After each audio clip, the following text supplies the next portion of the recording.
अपनी पाठशाला में आपका स्वागत है। आज हम अकाउंट के अंदर चैप्टर नंबर साझेदारी पीढ़ी के वार्षिक हिसाब में क्वेश्चन नंबर 18 करेंगे। ठीक है, तो क्वेश्चन नंबर 18 में पढ़ लेता हूँ। संत और महंत 3:2 के प्रमाण में लाभ हानि बांटने वाले एक पीढ़ी के साझेदार है। अनुपात कितना उनका लाभ बनेगा? 3:2। ठीक है, हमें इनकी पीढ़ी का वार्षिक हिसाब तैयार करना है। सबसे पहले हमारा काम होता है समायोजनों को टिक करना। ठीक है, पहली समायोजन है तारीख 31/3/17 के रोज का माल का स्टॉक 85,500 का था। कौन सा स्टॉक है? ये अंतिम स्टॉक है। ठीक है, इसकी समायोजन ठीक होती नहीं है।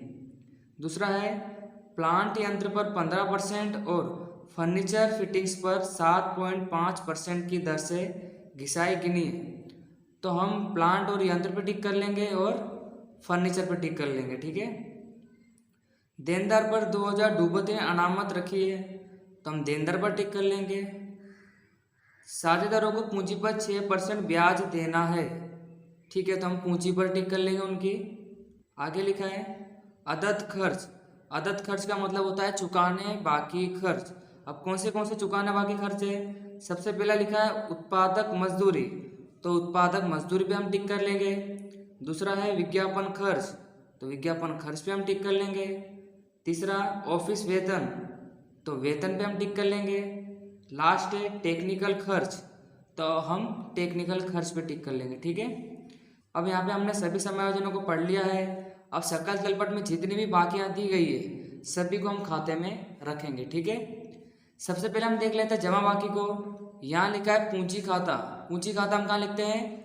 पूंजी खाते में जमा बक्स में लिखेंगे। ठीक है, तो साझेदार पूंजी खाते जमा बक्स में लिखा हमने। शेष आगे लाए 80,000 और 40,000। ठीक है, संत की कितनी है? 80,000, मंथ की 40,000। आगे लिखा है लेनदार। लेनदार हमारा दायित्व है, पूंजी दायित्व पक्ष में लिखेंगे। तो यहाँ हमने लिखा लेनदार 48,000। ठीक है, अब यहाँ पे जो प्लांट यंत्र का विक्रय है और जो उधार पक्ष में प्लांट यंत्र में वृद्धि है, ये समायोजन मोस्ट टाइम पे समायोजन है, तो इसे हम आखिरी में ही देखेंगे। ठीक है, उसके आगे लिखा है बिक्री। बिक्री हमारी कहाँ जाती है? व्यापार खाते जमा बक्स में, तो यहाँ हमने लिखा बिक्री 2,68,000। आगे लिखा है ज्ञानी के पास से ली लोन 5% की। ठीक है, कोई भी लोन हमारा क्या होता है? दायित्व, तो यहाँ हमने लिखा ज्ञानी की लोन 10,000। आगे है कमीशन। कमीशन कहाँ पे दिया है? जमा बक्स में दिया है। अगर जमा बक्स में दिया है इसका मतलब हमारा क्या है? लाभ है वो, बराबर। तो लाभ को हम कहाँ लिखते हैं? लाभ हानि खाते जमा बक्स में, तो यहाँ हमने लिखा लाभ हानि खाते जमा बक्स में कमीशन 800 रुपये। ठीक है, इस प्रकार। आगे हम उधार बाकी को देखते हैं। सबसे पहले लिखा है आहरण, संत और महंत का। आहरण कहाँ लिखते हैं? साझेदार के पूंजी खाते उधार बक्स में, तो यहाँ मैंने लिखा आहरण 7,000 और 3,000। नेक्स्ट प्लांट और यंत्र। प्लांट और यंत्र हमारी क्या है? संपत्ति। संपत्ति लेना बक्स में लिखेंगे, तो यहाँ मैंने लिखा प्लांट यंत्र 33,300। ठीक है, इसके नीचे लिखा है प्लांट यंत्र में वृद्धि, इसे हम बाद में देखेंगे। ठीक है, आगे लिखा है फर्नीचर फिटिंग्स, ये भी हमारी संपत्ति है, तो यहाँ हमने लिखा फर्नीचर 2560।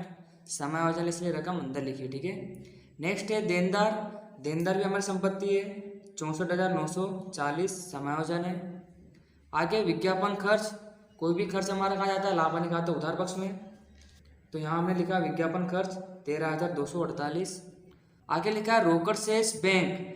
ये अगर उधार पक्ष में लिखा है तो हमारी क्या कहलाती है? संपत्ति कहलाती है। ठीक है, दोनों क्या हमारी संपत्ति, तो यहाँ मैं संपत्ति लेना पक्ष में लिखा है रोकड़ बैंक 8,496। नेक्स्ट है खरीदी। खरीदी हम कहाँ लिखते हैं? व्यापार खाते उधार पक्ष में, तो यहाँ हमने लिखी खरीदी 1,81,168। आगे लिखा है उत्पादक मजदूरी। ठीक है, मजदूरी हमारी कहाँ जाती है? व्यापार खाते उधार पक्ष में, तो यहाँ हमने लिखी मजदूरी 45,272। समायोजन इसलिए रकम अंदर लिखी है। आगे बिजली खर्च, ब्रैकेट में लिखा है कारखाना। मोस्ट टाइम अगर आपके ब्रैकेट में कारखाना लिखा है, वैसे कोई भी खर्च हमारा कहाँ लिखते हैं?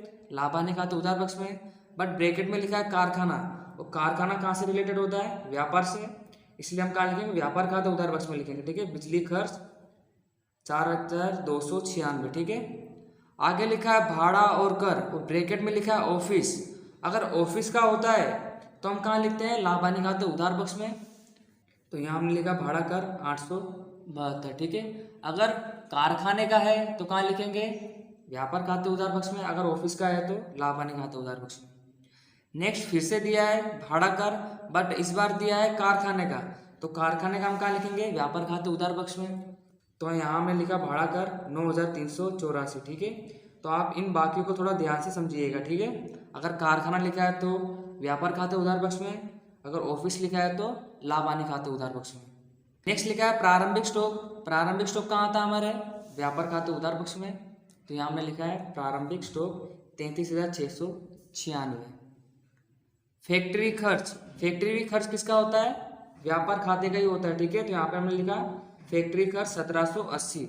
आगे लिखा है ऑफिस वेतन, ऑफिस वेतन हमारा खर्च है, लाभ हानि खाते उधार पक्ष में लिखेंगे ऑफिस वेतन 8,780, समायोजन है, रकम अंदर लिखी।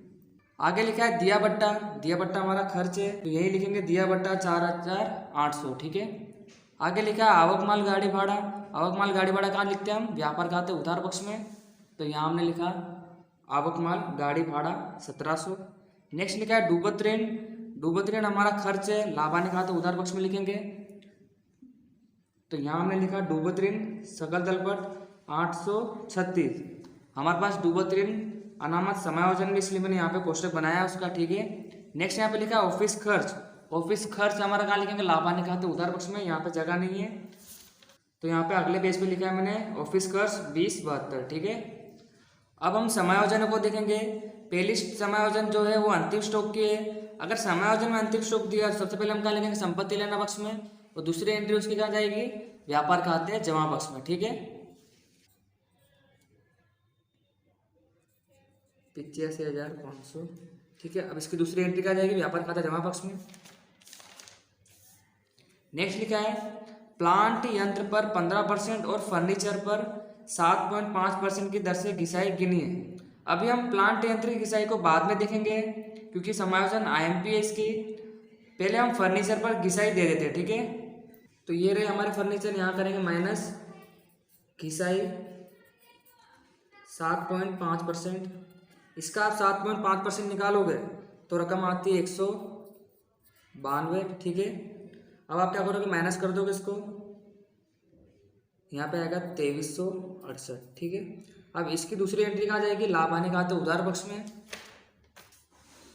तो यहाँ मैं लिखूंगा फर्नीचर पर घिसाई। नेक्स्ट देनदारों पर 2000 डूबत ऋण अनामत रखिए। तो यहाँ हमने माइनस करा देनदार में से डूबत ऋण अनामत 2000, ठीक है। तो यहाँ पे आएगा 62,940। अब इसकी दूसरी एंट्री हम कहाँ देंगे, लाभ हानि खाते उधार पक्ष में, कोष्टक में दे देंगे, ठीक है। तो यहाँ हम लिख देंगे डूबत ऋण अनामत समायोजन में 2000, और इन दोनों का टोटल करके बाहर लिख देंगे 2,836, ठीक है। इस प्रकार आगे साझेदारों को पूंजी पर 6% ब्याज देना है। पूंजी पर ब्याज पूंजी खाते जमा पक्ष में लिखते हैं। तो ये रही हमारी पूंजी, यहाँ लिखेंगे पूंजी पर ब्याज, ठीक है। 80,000 और 40,000 का आप क्या निकालोगे, 6% निकालोगे, ठीक है। तो यहाँ पे आता है 4800 और यहाँ पर 2400। अब इसकी दूसरी एंट्री हम क्या लिखेंगे, लाभ हानि वितरण खाते जमा पक्ष में। तो यहाँ हम लिख देंगे पूंजी पर ब्याज 4800 2400, ठीक है। प्लस कर दोगे आप इसका, बाहर आएगा 7200, ठीक है। इस प्रकार हमने चौथी समायोजन भी सोल्व करी। आगे अदत्त खर्च, चुकाने बाकी खर्च कौन से हम देख लेते हैं। सबसे पहला है मजदूरी, मजदूरी हमको यहाँ पे चुकानी है, तो यहाँ कर देंगे प्लस शेष चुकाने बाकी है 784, ठीक है। अब इन दोनों को आप क्या कर दोगे, प्लस कर दोगे 46,056। नेक्स्ट विज्ञापन खर्च 312, विज्ञापन खर्च हमारा ये रहा, यहाँ कर देंगे हम प्लस शेष 312, इसका भी आप प्लस कर दोगे 13,560। तीसरा यहाँ पे वेतन है, ठीक है। वेतन में भी हमको प्लस करना है, आप शेष भी लिख सकते हो या चुकाना बाकी भी लिख सकते हो, ठीक है। 400 9,180। आगे लिखा है टेक्निकल खर्च, टेक्निकल खर्च हमारा व्यापार रिलेटेड खर्च है।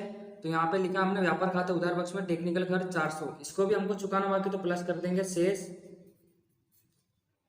320। बाहर प्लस कर देंगे 720। तो इस प्रकार हमने सभी खर्चों को चुकाया। ठीक है, अब इसकी दूसरी एंट्री कहाँ जाएगी? पूंजी दायित्व पक्ष में। ठीक है, हमारा दायित्व चुकाना कहाँ लिखेंगे? पूंजी दायित्व पक्ष में लिखेंगे। ठीक है, तो यहाँ हमने लिखा चुकाना बाकी खर्च। कौन से थे? सबसे पहला था मजदूरी, आप अलग अलग भी लिख सकते हो और साथ में भी लिख सकते हो। ठीक है, दूसरा क्या था? विज्ञापन खर्च। तीसरा था वेतन, लास्ट में टेक्निकल खर्च। ठीक है, सभी खर्च को लिखकर बाहर क्या कर दोगे? आप प्लस कर दोगे। ठीक है, तो यहाँ पे इसका टोटल आएगा 1816। तो इस प्रकार हमने 5वें नंबर के समायोजन भी सोल्व करे। ठीक है, सभी खर्च चुकाना बाकी थी, प्लस करा, और यहाँ पे पूंजी दायित्व पक्ष में उसकी दूसरी एसेट्स। ठीक है, अब हम प्लांट यंत्र को देख लेते हैं। इसकी कुछ गणना है जिसको हमें करना पड़ेगा। ठीक है, सबसे पहले तो हमारे पुराने यंत्र ये कितने के? 33,300 आपको यहाँ पे लिख के रखने का। ठीक है, जमा पक्ष में एक एंट्री दी थी, प्लांट यंत्र का विक्रय, ब्रैकेट में लिखा था तारीख 1/4/16 के रोज। उसकी बही कीमत कितनी दी है? 6,900 दी है। ठीक है, बही कीमत दी है 6,900, यानी हमने इसको बेचा है। तो यहाँ से हम क्या करेंगे? माइनस बिक्री। ठीक है, बिक्री कितनी करते हैं? हमने बही कीमत से लिखते हैं। ठीक है, हम उसको बेचने के बाद हमारे यंत्र की कीमत कितनी बचेगी हमको यहाँ पे लिखना पड़ेगा। तो यहाँ पे आएगा 26,400। ये हमारे पुराने यंत्र बचे हुए। ठीक है, 26,400। अब यहाँ पे देखिए जरा, आपको बही कीमत लिखी है 6,900, बट आपको बाहर बाजार कीमत कितनी दी है? 4,800। यानी आपने अपने यंत्र जो 6,900 के थे उसको कितने में बेच दिया? 4,800 में। तो आपको दिख रहा है कि आपने नुकसान के साथ उसको बेचा है। ठीक है, तो यहाँ पे मैं गणना करूँगा, दूसरी लिखूंगा बही कीमत 6,900 माइनस बिक्री कीमत कितनी मिली आपको? 4,800। तो यहाँ पे आपको नुकसान हुआ है, तो यहाँ लिखूंगा नुकसान 2,100 रुपये का। यह आपको नुकसान हुआ है। ठीक है, अगर नुकसान हुआ तो हम कहाँ लिखेंगे इसकी एंट्री को? लाभ हानि खाते उधार पक्ष में। तो सबसे पहले तो आप क्या करोगे? जो भी आपके संपत्ति लेना में यंत्र है उसमें से आप बही कीमत माइनस करोगे तो आपके पास पुराने यंत्र बचेंगे 26,400। ठीक है, तो पहले हम माइनस करते हैं इसको। तो यहाँ हम लिखेंगे माइनस बिक्री के 6,900। तो यहाँ कितना बचा? 26,400, जो हमारे कैसे हैं? पुराने यंत्र है। ठीक है, और आपको पता है कि आपके 6,900 के यंत्र आपने कितने बेच दिए? 4,800, यानी आपको 2,100 का नुकसान हुआ है। तो आप कहाँ लिखोगे? लाभ हानि खाते उधार पक्ष में लिखोगे। ठीक है, इसे तो यहाँ लिखूंगा मैं यंत्र बिक्री से नुकसान कितने का हुआ? हमको 2,100 रुपये का नुकसान हुआ। ठीक है, इस प्रकार। तो अभी समायोजन खत्म नहीं हुई है। जो हमको उधार पक्ष में लिखा है प्लांट यंत्र में वृद्धि, तारीख लिखी है 1/7/16। ठीक है, 1/7/16 को यंत्रों में क्या करी? वृद्धि करी। वृद्धि का मतलब हमने यंत्र खरीदे हैं। कितने खरीदे? 24,000 के यंत्र खरीदे हमने। ठीक है, तो आपको पता है ये आपके पुराने यंत्र है, और तारीख जब आगे बढ़ती है तो ये आपके कौन से कहलाते हैं? नए यंत्र कहलाते हैं। कितने के यंत्र हैं? 24,000 के। अब आपको पता है कि आपके जो पुराने यंत्र बचे हैं, पुराने यंत्रों की पूरी टोटल तारीख क्या होती है? 1/4/16 से लेकर 31/3/17। तो इसकी जो घिसाई आएगी ये पूरे महीने की घिसाई आएगी। पर यहाँ पे जो नए यंत्र आए हैं उसकी तारीख क्या है? 1/7/16। तो महीना का पूरा होता है हमारा 31/3/17 को। तो इस पे जो घिसाई आएगी वो अलग महीने की आएगी। ठीक है, तो आपको पता चलना चाहिए कि ये जो यंत्र है और ये जो यंत्र है दोनों की घिसाई भी कैसी आएगी? अलग आएगी। ठीक है, तो यहाँ पर मैं कैलकुलेशन करता हूँ। सबसे पहले पुराने यंत्र की घिसाई, पुराने यंत्र हमारे पास पड़े थे 26,400 के। ठीक है, अब इसकी घिसाई कितनी गिनेंगे हम? घिसाई का दर दिया है 15%, 15/100। ठीक है, गुणा आपको महीने कितने देने हैं इसके? पूरे 12 महीने की घिसाई देनी है, तो 12/12। जब आप इसको सोल्व करोगे तो यहाँ पे आएगा 3,960। ये हमारे पुराने यंत्र पर घिसाई आई है। ठीक है, कितनी आई? 9,360। अब नए यंत्र कितने लाए थे हम? वृद्धि का मतलब लाना हुआ। ठीक है, कितने? 24,000 के। तो गुणे 15/100। अब यहाँ पे जो मंथ लेंगे इसके रिलेटेड लेंगे। ठीक है, 7वां महीना शुरू हुआ है तो 7, 8, 9, 10, 11, 12, 1, 2, 3, यानी कितने महीने हो गए? 9 महीने की घिसाई हम यहाँ पे गिनेंगे हमारे यंत्रों पे। तो जब आप इसको सोल्व करोगे तो संख्या आती है 2700। ठीक है, तो यहाँ पर टोटल घिसाई आई है 6,660, ठीक है। अब यहाँ पे सही क्या हुआ है, जो भी आपने वही कीमत से 6,900 के यंत्र बेचे थे उसकी तारीख क्या थी, 1/4/16। अगर यहाँ पे कुछ दूसरी तारीख होती तो इसकी भी हमको घिसाई निकालना पड़ती, बराबर। आपको आगे सिखाऊंगा मैं कि अगर बीच में कभी यंत्र हम बेचते हैं या संपत्ति बेचते हैं तो उसकी भी घिसाई हमको यहाँ पे गिननी पड़ती, बराबर। 1/4/16 है, ये शुरुआत की तारीख है। जब हम पेड़ी की शुरुआत करते हैं उसी तारीख को आपने बेच दिया है तो इसकी कोई भी घिसाई मिलती नहीं है, ठीक है। तो यहाँ पर आपको समझ में आया होगा। सबसे पहले आपके पुराने यंत्र कितने थे, 33,300, आपने वही कीमत से उसको बेचा 6,900 को, तो आपके पुराने यंत्र कितने बचे, 26,400 के, ठीक है। अब इसी 26,400 के सामने आपको कीमत मिली कितनी थी, 4,800, तो वही कीमत में से आपको बिक्री कीमत खाली 4,800 मिले, तो आपका नुकसान कितना हुआ, 2,100। इस 2,100 की एंट्री हमने कहाँ दी, लाभ हानि खाते उधार पक्ष में। अब आप यहाँ देख सकते हो कि 26,400 आपके पुराने यंत्र बचे हैं और 24,000 आप नए यंत्र लाए हो, ठीक है, जो पक्की तलपट में लिखा हुआ है। तो इन दोनों की घिसाई आप कैसे निकालोगे, अलग अलग निकालना पड़ेगी, क्योंकि महीने अलग है। यहाँ पे पूरे 12 महीने की घिसाई देनी है और यहाँ पर 9 महीने की घिसाई देनी है। तो यहाँ पर टोटल घिसाई कितनी आई, 6,660, ठीक है। अब इसको हम क्या करेंगे, सबसे पहले तो यंत्र में से माइनस करेंगे और इसकी दूसरी एंट्री क्या देंगे, व्यापार खाते उधार पक्ष में देंगे, ठीक है। लाभ हानि खाते उधार पक्ष में नहीं, व्यापार खाता उधार पक्ष में जाएगा, क्योंकि प्लांट यंत्र है, प्लांट किसके साथ जुड़ा होता है, व्यापार के साथ, इसलिए इसकी एंट्री कहाँ देंगे, व्यापार खाते उधार पक्ष में देंगे, ठीक है। तो यहाँ पर हमारे प्लांट यंत्र 26,400 के थे। सबसे पहले तो हम क्या करेंगे, प्लस वृद्धि, क्योंकि हम लाए थे ना यंत्र, कब लाए थे, 1/7/16 को यंत्र लाए थे, तो हमको यहाँ प्लस करने पड़ेंगे 24,000, तो इनको हम प्लस कर लेंगे 50,400, ठीक है। इसमें से हम क्या माइनस करेंगे, अब घिसाई, क्योंकि जो भी घिसाई माइनस होगी टोटल यंत्र में से माइनस होगी, ठीक है। कितनी घिसाई आई थी हमारी, 6,660, तो इस प्रकार हमने इसको माइनस करा, तो बाहर रकम कितनी आई, 43,740, ठीक है। अब इसकी दूसरी एंट्री क्या करेंगे, व्यापार खाते उधार पक्ष में, तो यहाँ लिखेंगे प्लांट यंत्र पर घिसाई 6,660, ठीक है, इस प्रकार। और यहाँ पर हमने क्या करा, सबसे पहले तो हमने जो बही कीमत से बेचा था उसको माइनस करा 6,900, 26,400 हमारे पुराने यंत्र बचे, ठीक है। फिर हमने क्या करा, उसके अंदर वृद्धि करी 1/7/16 के 24,000, तो टोटल आया हमारे 50,400, उसमें से हमने घिसाई माइनस करी 6,660, तो बाहर आया 43,740, ठीक है। तो उम्मीद करता हूँ आपको ये समायोजन समझ में आई होगी। अब हम गुप्त समायोजन देख लेते हैं। हमारे पास एक ही गुप्त समायोजन है, ज्ञानी की लोन। हमने ज्ञानी के पास से लोन कितने की ली है, 10,000 की। कितना परसेंट ब्याज लिया हमने, 5%, तो 5/100। अब हमने लोन कब ली थी, 1/10/16 को, तो 1/10/16 से लेकर 31/3/17 तक कितने महीने होते, 6 महीने होते, 6/12। तो जब आप इसको सोल्व करोगे तो ब्याज आता है 250। तो आपको पता है इसकी समायोजन कहाँ देनी है। सबसे पहले तो हमारा दायित्व पूंजी दायित्व पक्ष में लिखेंगे और हम कहाँ लिखेंगे, लाभ हानि खाते उधार पक्ष में लिखेंगे, ठीक है। तो यहाँ हम लिखेंगे लोन पर ब्याज 250। तो अब इसकी दूसरी एंट्री कहाँ देंगे, लाभ हानि खाते उधार पक्ष में, तो यहाँ पर लिखेंगे लोन पर ब्याज 250, ठीक है। तो इस प्रकार हमने सभी समायोजनों को सोल्व करा।